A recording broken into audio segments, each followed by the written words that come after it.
สบายดีท่านผู้ชมที่เคารพยินดีต้อนรับท่านเข้าสู่รายการของRadio Television ลาวแคนาดาจากนครมอนทรีออลและข้าพเจ้าสุขินคำปากดีมุนีวงศ์ผู้ดำเนินรายการขอกราบคารวะถามสบายดีมายังพ่อแม่พี่น้องท่านผู้ชมทุกท่านที่กำลังให้เกียรติติดตามรับฟังอยู่ในขณะนี้บ่ว่าจะอยู่ในนครมอนทรีออลแขวงเกเบกหรือว่าในภาคส่วนต่างๆรัฐแขวงต่างๆของแขวงออนทาริโอตลอดถึงท่านผู้ติดตามรับชมอยู่ที่สหรัฐอเมริกาก็ต้องขอบใจหลายๆท่านที่ได้กรุณาโทรศัพท์เข้ามาโอ้ลมและก็ให้กำลังใจในการจัดทำของรายการเฮานี้และก็มีหลายท่านที่ว่าได้ให้คำแนะนำว่าเราควรจะจัดในรูปการใดควรจะนำข่าวต่างๆหรือว่าสาระประโยชน์ต่างๆแนวใดๆที่มาเสนอให้แก่ผู้ที่ว่าบรรดาพ่อแม่พี่น้องรับฟังอยู่ทางบ้านแนวใดที่ว่าจะก่อให้มีผลประโยชน์หลายเท่าที่ว่าจะหลายได้อันนี้ก็ทางข้าพเจ้าเองผู้ดำเนินรายการนี้ก็รับที่ว่าจะปรับปรุงและก็นำข้อคิดความเห็นของท่านมาเป็นแผนปฏิบัติว่าเราจะดำเนินกันในทำนองใดที่ว่าให้เกิดผลประโยชน์หลายเท่าที่ว่าจะหลายได้เนาะเกี่ยวกับสัปดาห์นี้ก็เป็นสัปดาห์ที่2ในการปรับปรุงของรายการของเฮานี้ก็เข้าสู่สัปดาห์นี้ก็ได้นำเอาข่าวต่างๆมาเล่าสู่ท่านฟังเท่าที่ว่าเก็บกำได้อยู่ในคงเขตมอญาหรือว่าเขตใกล้เคียงเฮานี้เนาะสำหรับเดือนที่ผ่านมาข้าพเจ้าอยากจะประชาสัมพันธ์เรื่องเกี่ยวกับการจัดรายการของเฮานี้ก็รายการลาวแคนาดานี่ได้มีมายาวนานสมควรถึงแม้ว่าจะผ่านอุปสรรคต่างๆมีความยุ่งยากต่างๆบ่ว่าจะเนื่องมาจากมาทางสาเหตุทางด้านปัญหาทางด้านเทคนิคหรือว่าอย่างใดก็ตามแต่ว่าเราก็ได้สู้สนโดยเฉพาะข้าพเจ้าเองนี่ก็ได้พยายามสู้สนถึงแม้ว่าเราจะบ่มีปัจจัยสุขอยู่ทางด้านการที่ว่าเป็นหัวลักหัวแห้งเนาะก็คือทางด้านการเงินมาสนับสนุนรายการของเราก็ตามแต่ว่าข้าพเจ้าก็พยายามที่ว่าจะบุกบืนเพื่อว่าให้รายการของนี้ให้ก้าวไปเรื่อยๆโดยเฉพาะมาอยู่ในเวลานี้ก็ได้พยายามปรับปรุงให้รายการของนี้ให้เข้าหูเข้าหอยโดยเฉพาะเป็นทางด้านเทคนิคเป็นปัญหาซึ่งเราขาดเกินสมควรทางด้านแพ็กเกจต่างๆที่ว่าจะนำมาเป็นเครื่องป้อนรายการของเรานี้ให้เข้าหูในลักษณะแบบคันที่ว่าแบบแล้วก็เป็นแบบโพเนาะให้คือขึ้นไปนิดนึงสำหรับการจัดรายการทีวีทางโทรทัศน์ก็อันนี้ก็มันมาเล่าถึงปัญหาเล็กๆน้อยๆให้ท่านได้ฟังแต่ว่าถึงอย่างไรก็ตามก็บ่เป็นสิ่งที่ว่าจะทำให้ผู้ดำเนินรายการนี้มีการท้อแท้จิตใจอย่างใดแต่ว่ายังจะบุกบืนต่อไปบุกบืนมา30กว่าปีมาแล้วก็ยังอีกตัวนี้ไปหน้าก็ยังจะพบกับข้าพเจ้าอยู่หน้าจอทีวีเช่นเคยบ่ด้านใดก็ด้านหนึ่งเนาะสมัยแต่ก่อนท่านก็ได้จัดทำรายการวิทยุแต่ในปัจจุบันนี้ท่านก็เอามาให้ความน้ำหนักทางด้านทีวีหลายกว่าแต่ว่าก็ว่าบ่สร้างในบางโอกาสก็อาจจะมีการโอ้ลมกันหรือว่าจัดรายการเพลงหรือว่ารายการม่วนๆทางด้านวิทยุก็เป็นไปได้อันนี้ก็เฮาก็พร้อมเสมอที่ว่าจะทำได้เพียงแต่ว่าเดี๋ยวนี้ก็ให้โอกาสส่วนใหญ่ไปทางด้านทีวีนี่ก่อนเนาะอันนี้ก็เว้าถึงอดีต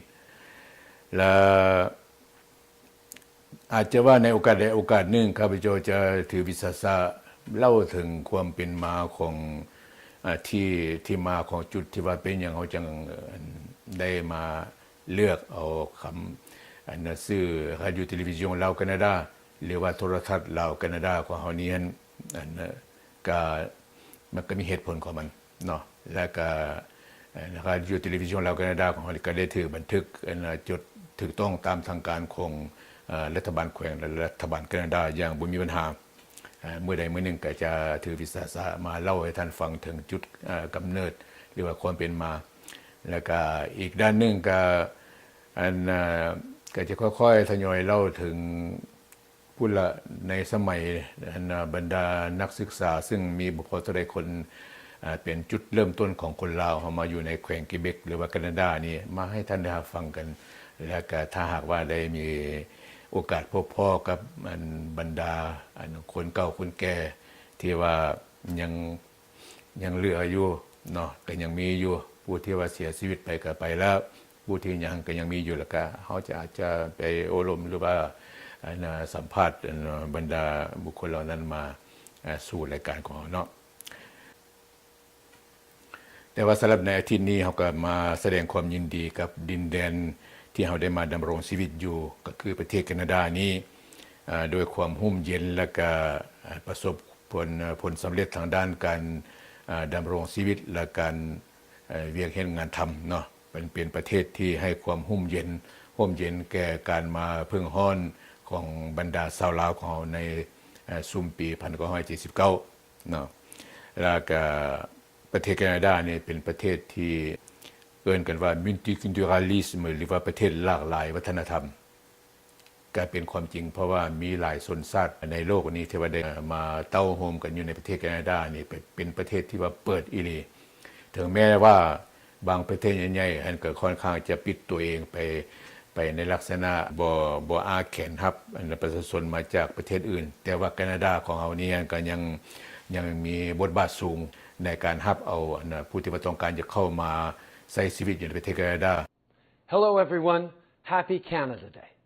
Today we celebrate 150 years since Confederation. It's a day to celebrate our past and look boldly towards our future. The story of Canada at its heart is a story of ordinary people doing extraordinary things. The courage of Viola Desmond, the tenacity of Terry Fox, the leadership of Thérèse Casgrain. It's in these people that the true story of Canada is told. Their triumphs are unique, but the values that underpin them are not, because they are distinctly and definitively Canadian values. This country has given us so much to be grateful for, and our greatest pride is that you can come here from anywhere in the world and build a good life. We don't care where you're from or what religion you practice or who you love. You are all welcome in Canada. Diversity has been at the very core of Canada for centuries. It is the foundation on which our great country was built. But today, while many of us celebrate Canada 150, others do not. Indigenous peoples in this country have faced racism and oppression for centuries, since early explorers believed they had found a new world. As a society, we must acknowledge and apologize for past wrongs and chart a path forward, one that promises a bright future for all Canadians. We've got a long way to go to make things right with Indigenous peoples in Canada, but we have begun that journey. And in doing so, we vow to set a new course for the next 150 years. We must create the right conditions so that the middle class and those working hard to join it can build a good life for themselves and their families. And we have to innovate and work together to combat climate change, one of the greatest crises facing our planet. It's up to us to leave our kids and grandkids with a better future. And we can do it. I know we can. So today, let's commit to doing what we do best. Let's lead with courage and compassion. Let's show that diversity is a source of strength and that an open and welcoming country is a stronger and more united one. Above all, let's never lose sight of a fairer, more sustainable world and the role we must play in achieving it. On behalf of our family, Sophie and I wish you a very happy Canada Day. เมื่อต้นฤดูหนาวที่ผ่านมาเนี่ยทางแคนาดาก็ได้ตกลงรัฐบาลเพิ่นได้ตกลงรับเอาอพยพชาวซีเขาเนี่ยก็เป็นจำนวนถึง 25,000 คนอันนี้ก็เป็นพิเศษของประเทศแคนาดาแต่ว่าจะมีแนวพิเศษเพราะว่าปีนี้นี่เป็น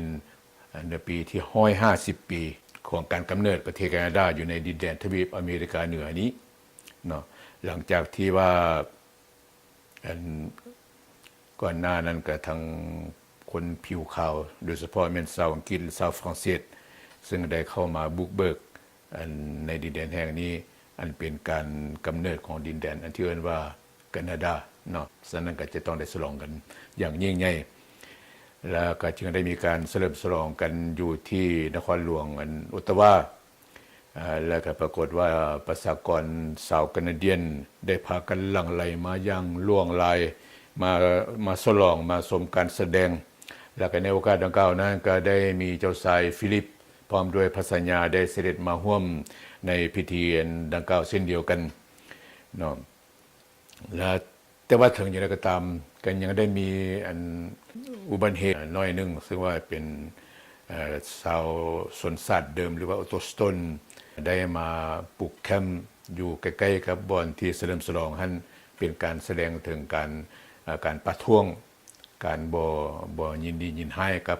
การเฉลิมฉลองของแคนาดาอันนี้ก็เป็นทัศนะเรียกว่าการแสดงออกของชาวออโตสโตน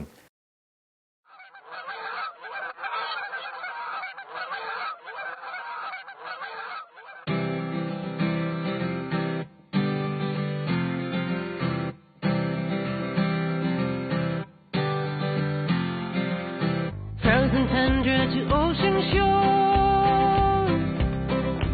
land of Rockies and prairie cold, snowbirds singing like Anne-Marie, my baby's gonna be 150, glowing hearts and open minds, united in this place and time, let's rock and roll like Gordy, my baby's gonna be 150.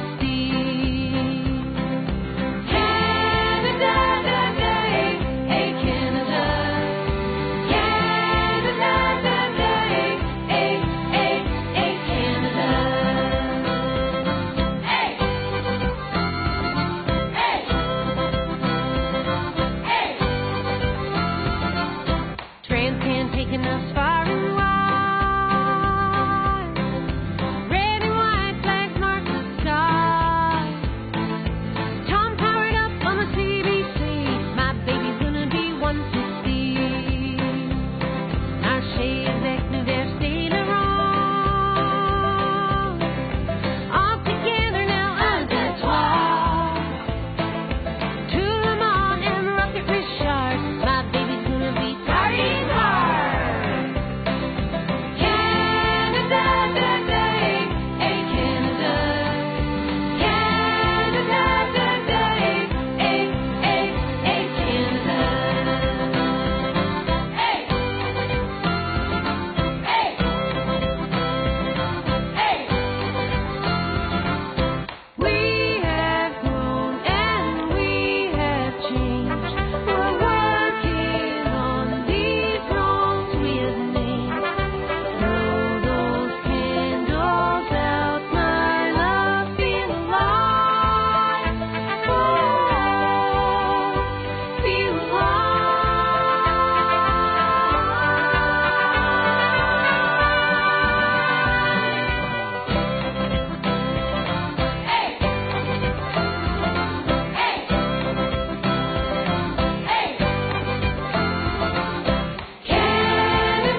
ข่าวที่สองเนี่ยเราก็จะมาเว้าข่าวเกี่ยวกับทางด้านบุญวัดบุญวา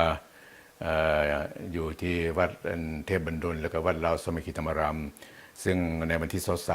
24 25เดือนช่วงผ่านมานี้ก็ได้มีการจัดบุญพระเวทขึ้นอยู่ที่วัดป่าเทพบรรดลโดยในโอกาสดังกล่าวท่านก็ได้มีบรรดาพุทธศาสนิกชนจำนวนหลายสมควรได้ไปร่วม แล้วก็บุญพระเวทปีนี้ก็ปรากฏว่าได้มีการจัดตั้งอย่างสวยงามแล้วก็คึกคืนเป็นพิเศษจากทางคณะกรรมการวัดเพิ่นได้มีการนิมนต์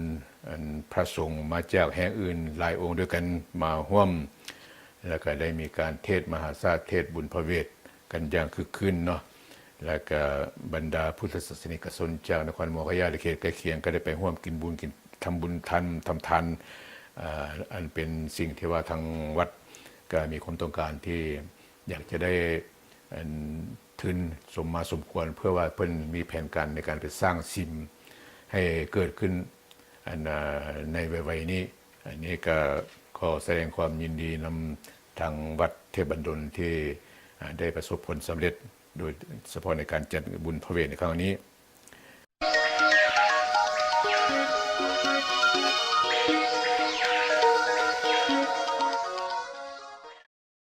อีกข่าวหนึ่งก็ได้แก่บุญเข้าพรรษาของวัดลาวสามัคคีธรรมารามคือในวันที่8เดือนกรกฎาคมที่จะมาถึงนี้กับทางวัดลาวสามัคคีธรรมารามอยู่ละวันจะได้เห็นบุญเข้าพรรษาขึ้นโดยจะเริ่มแต่8 โมงเช้าเป็นต้นไปโดยการตักบาตรหยาดน้ำฟังธรรมเทศนาและก็รับประทานอาหารร่วมกันอันเป็นจบพิธีอันนี้ก็อยู่ที่วัดลาวสามัคคีธรรมารามท่านผู้ชมบุญเข้าพรรษานี้ก็ความหมายมันก็มีอยู่ว่าเป็นวันที่พระพุทธเจ้าได้บัญญัติให้พระสงฆ์อยู่จำพรรษาหรือว่าจำพรรษาณวัดแห่งใดแห่งหนึ่งตามความเหมาะสมเพื่อหลีกเลี่ยงบ่ให้พระสงฆ์เหล่านั้นออกไปเดินอยู่ข้างนอกซึ่งอาจจะไปแตะต้องถึงสิ่งที่ว่ามีชีวิตแล้วก็จะทำให้เป็นบาปกรรมและอีกในหนึ่งก็คืออันนี้ก็เป็นกฎลับของเพื่อนเนาะก็อีกในหนึ่งก็คือว่าการให้พระสงฆ์ได้มีอยู่ประจำวัดท่านภายใน3 เดือนท่านก็เพื่อว่าอยากให้มีการปฏิบัติศีลธรรมในวัดนั้นศึกษาเรียนรู้ถึงพระธรรมศึกษาเรียนรู้ของหลักธรรมเพื่อว่าให้สามารถจะมาซิดสอนแก่ญาติโยมนี่ก็เป็นนโยบายอันหนึ่งของทางที่ว่าเพิ่นปฏิบัติมาอันถือว่าเป็นกฎเกณฑ์ที่ว่าพระพุทธเจ้าเพิ่นได้วางออกไว้แล้วแล้วก็มีการปฏิบัติมาถึงปัจจุบันนี้ฉะนั้นจึงว่าวันที่8ที่จะมาถึงนี้ก็ขอเชิญพุทธศาสนิกชนทุกทุนหน้าถ้าหากว่าบ่มีการคล้องค้าก็ขอให้ไปทำบุญทำทานอยู่ที่วัดลาวสามัคคีธรรมารามเนาะบุญเข้าพรรษาต่อไปเราก็จะได้มาฟังข่าวเกี่ยวกับเมืองลาว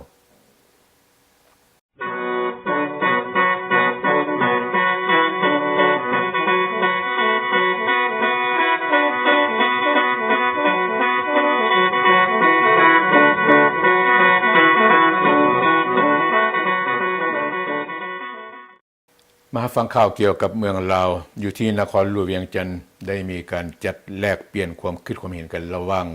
นักธุรกิจของไทยและก็นักธุรกิจลาวเป็นจำนวนหลายร้อยคนแล้วก็ยังมีผู้เข้าร่วมโดยเฉพาะแล้วก็มีการเป็นเข้าร่วมของบรรดานักการเมืองต่างๆของสปป.ลาวโดยเฉพาะก็เป็นการเข้าร่วมของนายกรัฐมนตรีของสปป.ลาวคือท่านทองลุนเนาะในการรายการดังกล่าวนี้และก็ถือว่าเป็นการเสวนาทางด้านเศรษฐกิจโดยเฉพาะและที่เกี่ยวกับเศรษฐกิจของลาวและก็ในโอกาสดังกล่าวนี้ได้มีท่านวิกรมซึ่งว่าเป็นประธานผู้จัดตั้งของอมตะนิคมของไทยหรือว่าจะเอิ้นว่าอมตะนครซึ่งว่าเป็นผู้ที่ว่าสำคัญที่สุดในเวทีเสวนาดังกล่าวแล้วก็การเข้าร่วมแสดงวิสัยทัศน์ทางด้านวิวัฒนาการของเศรษฐกิจลาวนี้จะควรเลือกเอาการลงทุนประเภทใดโดยเฉพาะการรับเอาการลงทุนของต่างประเทศหรือแม้กระทั่งว่าการตัดสินใจลงทุนของลาวเองซึ่งว่าจะร่วมมือกับทางด้านหุ้นส่วนต่างๆของต่างประเทศหรือว่าในใดก็ตามก็ควรจะซอกหาวิธีในโครงการที่ว่าบ่เป็นพิษภัยแก่สิ่งแวดล้อมบ่เป็นพิษภัยแก่ชีวิตของ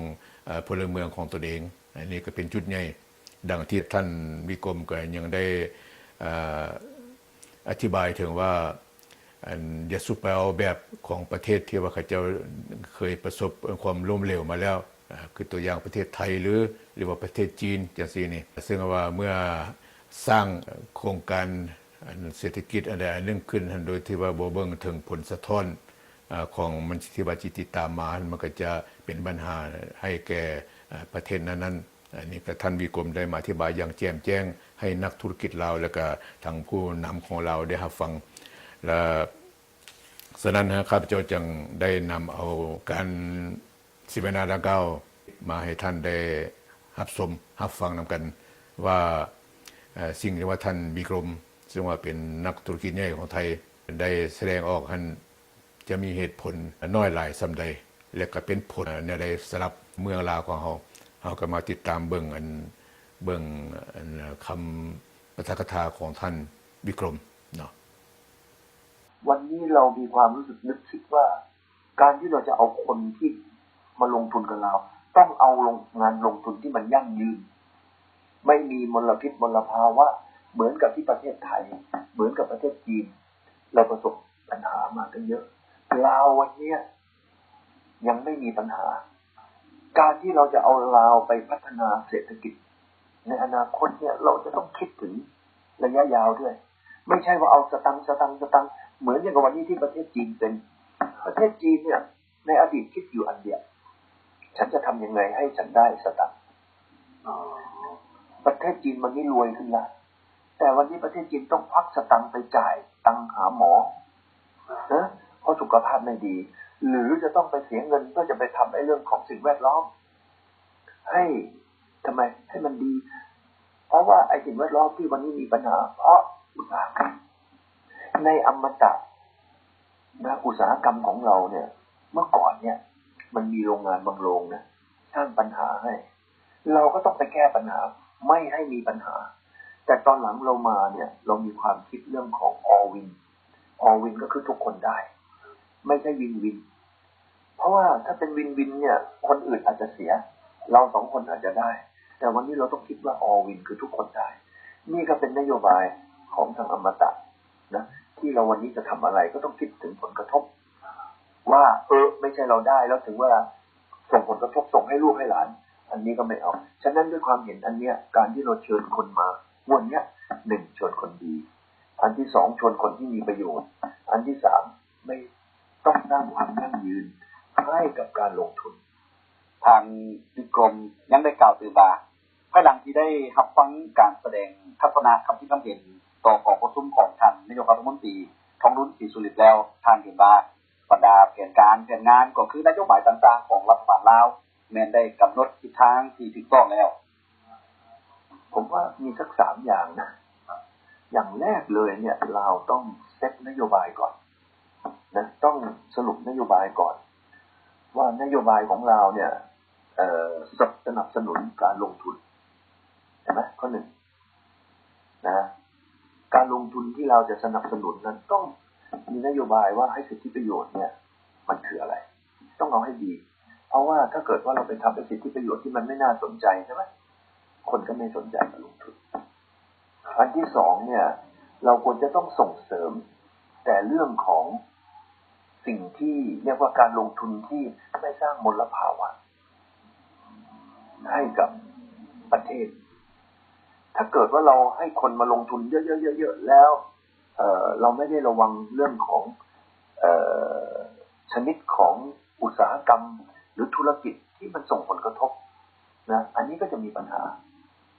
นะอาจจะมีปัญหาฉะนั้นเนี่ยผมก็เชื่อว่าข้อแรกคือต้องมาคิดถึงสิทธิประโยชน์ที่ดีเป็นนโยบายอันที่2ต้องกำหนดเรื่องผลิตภัณฑ์ที่นะไม่สร้างมลพิษมลภาวะอะไรที่สร้างมลพิษภาวะแล้วอันตรายเนี่ยไม่ควรที่จะให้มาลงในประเทศเราอันที่3ต้องเป็นอุตสาหกรรมที่คนลาวนั้นสามารถที่จะใช้นะประโยชน์ได้ไม่ว่าจะเป็นแรงงานไม่ว่าจะเป็นความรู้ไม่ว่าจะเป็นวัตถุดิบนะพวกเนี้ยเราต้องคิดถึงตัวนี้ในตอนท้ายท่านยังได้กล่าวสั้นๆเป็นการย่องยอคนลาวก็คือนักธุรกิจลาวว่า โดยพื้นฐานแล้วคนลาวเป็นคนที่มีความสัตย์ซื่อบริสุทธิ์มีมนุษยธรรมมีประเพณีวัฒนธรรมอันดีงามซึ่งจะเป็นเงื่อนไขที่ดีให้แก่การร่วมมือกับนักธุรกิจต่างประเทศที่มีความต้องการอยากจะเข้ามาลงทุนอยู่สาธารณรัฐประชาธิปไตยสปปลาวผมว่านักธุรกิจลาวเนี่ยเป็นนักธุรกิจที่มีพื้นฐานที่ดีเพราะว่าเป็นชนชาติที่มีวัฒนธรรมที่ดีนะทำงานกับคนลาวเนี่ยอาจจะไม่แบบว่าต้องกังวลกลัวคนลาวโกงอะไรมากมายอันนั้นผมว่าเป็นสิ่งที่ดีเพราะวัฒนธรรมลาวเป็นวัฒนธรรมที่กันเองนะซื่อสัตย์นะมีน้ำใจตรงนั้นเป็นพื้นฐานที่ดีของนักธุรกิจลาวแต่สิ่งที่ลาวเนี่ยจะต้องเรียนรู้เกี่ยวกับเรื่องการบริหารเรื่องการเงินนะเรื่องเทคโนโลยีเรื่องของการตลาดนะเรื่องของวิสัยทัศน์นะเรื่องของหลักการในการทำงานซึ่งพวกนี้ผมคิดว่าถ้าเกิดว่านักธุรกิจลาวเนี่ยสามารถที่จะมีพื้นฐานตรงนั้นได้เนี่ยก็จะทำให้นักธุรกิจลาวเนี่ยต่อไปทำงานในอนาคตเนี่ยจะมีปัญหาน้อยใช่ไหมเพราะว่าปัญหาของเราที่เกิดขึ้นเนี่ยเพราะเราไม่เข้าใจปัญหาที่เราวันนี้เรามีปัญหาเยอะแยะเพราะว่าตอนนั้นเราไม่มีประสบการณ์ฉะนั้นสิ่งที่ผมพูดมาทั้งหมดเนี่ยต้องไปเรียนรู้แล้ววิธีการที่จะเรียนรู้ได้ง่ายที่สุดเลยนะก็คือหาหุ้นส่วนที่ดีๆเลยจากต่างประเทศที่ดีๆมานะจอยกับเขาร่วมมือกับเขาแค่นี้ก็จบละการที่เรามีหุ้นส่วนที่ดีมันก็ทำให้ไอ้สิ่งที่เมื่อกี้เราพูดมาทั้งหมดที่เป็นจุดอ่อนของเราเนี่ยมันก็มีพาร์ทเนอร์มันก็มีผู้ถือหุ้นเนี่ยเข้ามาช่วยเราก็จะเป็นเร็วเมื่อการที่เราเป็นเร็วไอ้ความเสี่ยงหรือปัญหาก็น้อยลงบทเรียนและประสบการณ์ของผู้ที่มีผลสำเร็จทางด้านธุรกิจแม้นมีประโยชน์หลายต่อกับนักธุรกิจหุ้นนุ่มเป็นต้นแม่นการบริหารจัดการการตลาดการคุ้มครองและที่สำคัญการดำเนินธุรกิจนั้นต้องมีผู้ร่วมหุ้นจึงเฮ็ดให้ธุรกิจดำเนินไปได้ดีดังคำเว้าบางตอนสำคัญของทางวิกรมได้เว้าไว้ว่าผู้บริหารที่ดีคือผู้บริหารที่รอท่าเก็บแต่เงินอยากไปเที่ยวใส่เข้าไปโดยบ่ต้องมาลงมือเก็บเวียกเองก็จะเป็นเร็วมาริมาเทคโนโลยีกรุ๊ปแก้ไขปัญหาคอมพิวเตอร์ภายในบ้านและโรงงานต่างๆติดตั้งเครือข่ายระบบคอมพิวเตอร์ครบวงจรสำหรับ40กว่าบริษัทใหญ่ในแคลิฟอร์เนียด้วยเทคโนโลยีสูงและทันสมัยโทรศัพท์1888 625 4627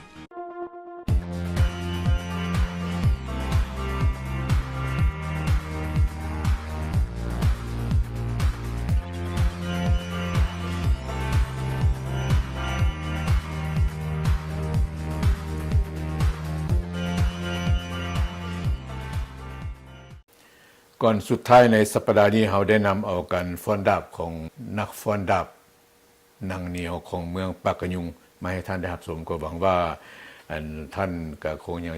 จื้อจำก็ถือว่าเป็นการทบทวนความจำของบรรดาท่านที่ว่าเคยได้เห็นได้ชมและก็อยากเห็นอีกอันนี้ก็ข้าพเจ้าก็ได้นำเอาคลิปการฟ้อนดาบของคณะฟ้อนดาบเมืองปากกะยุงมาให้ท่านได้รับชมอีกทีนึงก็มารับชมพร้อมๆกัน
ที่นี่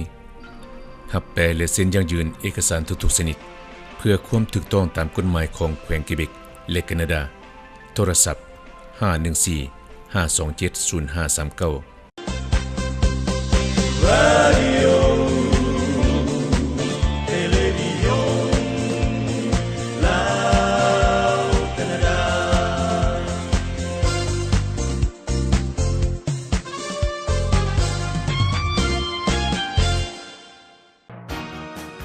มาริมาเทคโนโลยีกรุ๊ปแก้ไขปัญหาคอมพิวเตอร์ภายในบ้านและโรงงานต่างๆติดตั้งเครือข่ายระบบคอมพิวเตอร์ครบวงจรสำหรับ40กว่าบริษัทใหญ่ๆในแคลิฟอร์เนียด้วยเทคโนโลยีสูงและทันสมัยโทรศัพท์1888-625-4627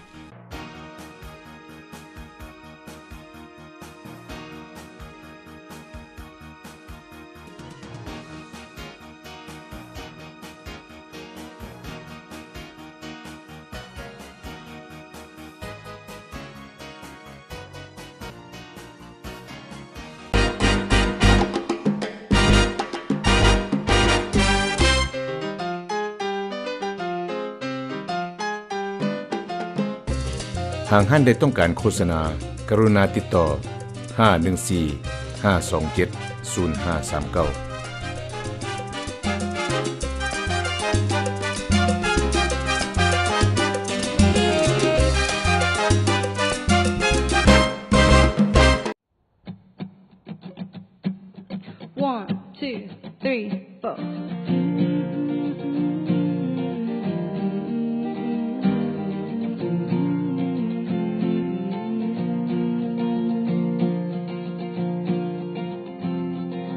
Such a feeling's coming over me.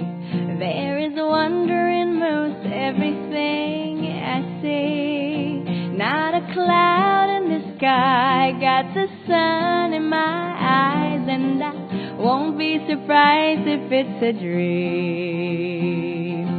Everything I want the world to be is now coming true, especially for me.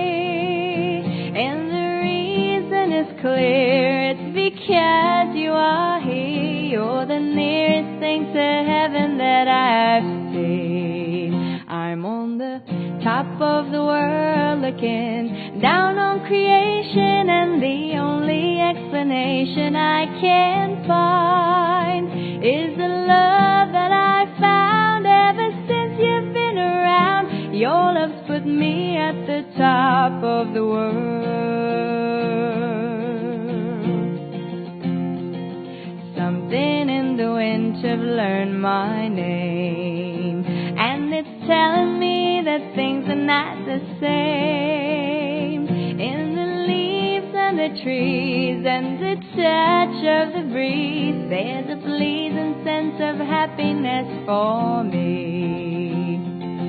There is only one wish on my mind. When this day's through, I hope that I will find that tomorrow will be just the same for you and me. All I need will be mine if you are here. I'm on the top of the world looking down on creation, and the only explanation I can find is the love that I found ever since you've been around. Your love's put me at the top of the world. Y'all sing it, come on. I'm on the top of the world looking down on creation, and the only explanation I can find is the love that I found ever since you've been around. Your love's put me at the top of the world. Together, I'm on the top of the world looking down on creation, and the only explanation I can find is the love that I found ever since you've been around. Your love's put me at the top of the world.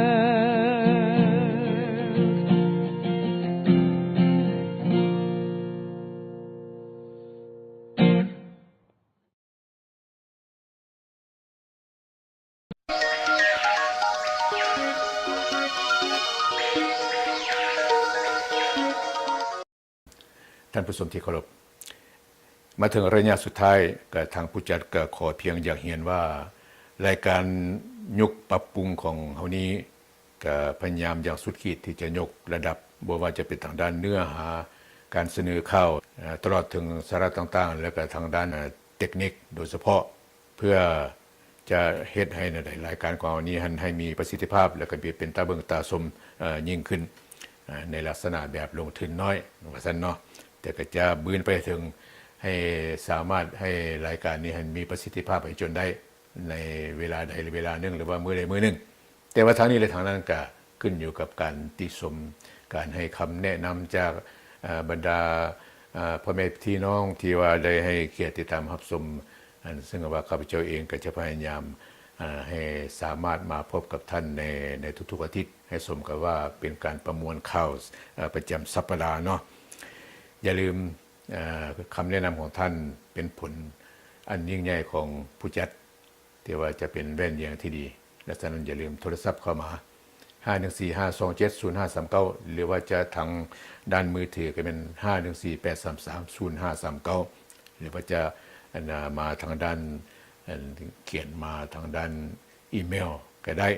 ก็ยินดีที่สุดที่ว่าจะคอยท่ารับคำติชมของท่าน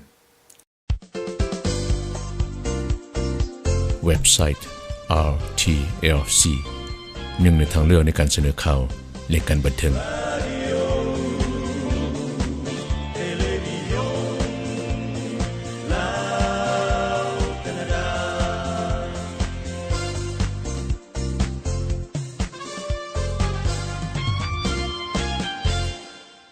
สำหรับในสัปดาห์นี้ก็ถือว่า